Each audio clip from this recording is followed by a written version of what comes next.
Veterans from all over the United States have come to Las Vegas to attend the first ever MCON conference.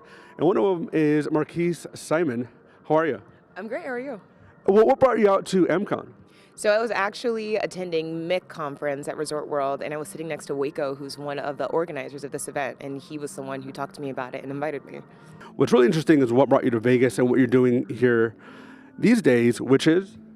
I am a full-time performer, and so what's funny is I actually worked when I was a government contractor. I was doing that up until April of this year, and then something just kind of pulled and tugged on me that I need to be pursuing my passion, which is music and performance. And so I quit in April, and in August of this year, I landed my first Vegas residency at House of Blues in Mandalay Bay. And that's a big deal, to be not just a singer and to get gigs, but to have a regular gig, something to have every day. Did your military life prepare you to have any kind of background to be able to pull that off and just be able to do that day after day?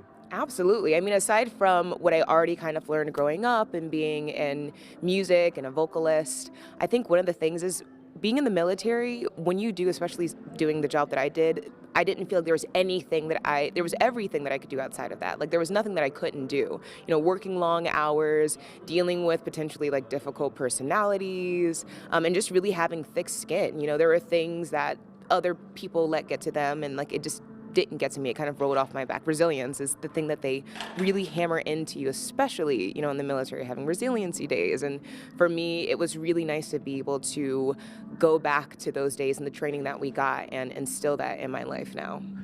If somebody's getting out of the military and wanted to work in entertainment, what would you tell them?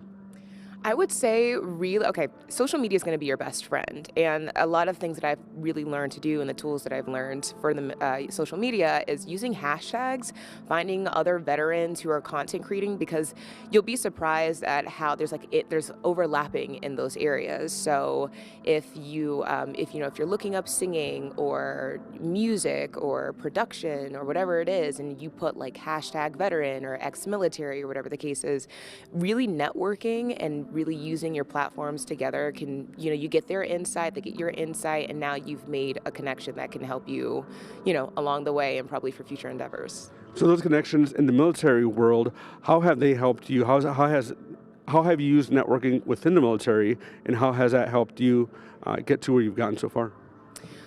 So definitely, especially with my mom, she's also, she sings in Houston, and so like meeting those people who were like in her unit or who know people like from the Astros or the Rockets, they'll say, oh my gosh, I know someone in Vegas who's like a sporting, representative, and maybe, send them your information. You can sing the anthem from them. So you just never know, like they might have connections as far as places where I could sing or events that I can sing at, and then I sing the anthem at an event, and then someone's like, hey, I have an opportunity for you. And it really it's a snowball effect.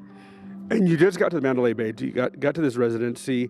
It might be a little bit premature to ask this, but what's next after that? Really, it's just riding the wave. Maybe another residency. I like to act as well. I'm an actress as well, and so the first acting callback I actually ever got in LA was for a VA commercial, and so like just really using my military experience to really propel me forward into other avenues. So whether it's DJing, which I also do, and acting, and more performing. Markeis Simon, thank you so much.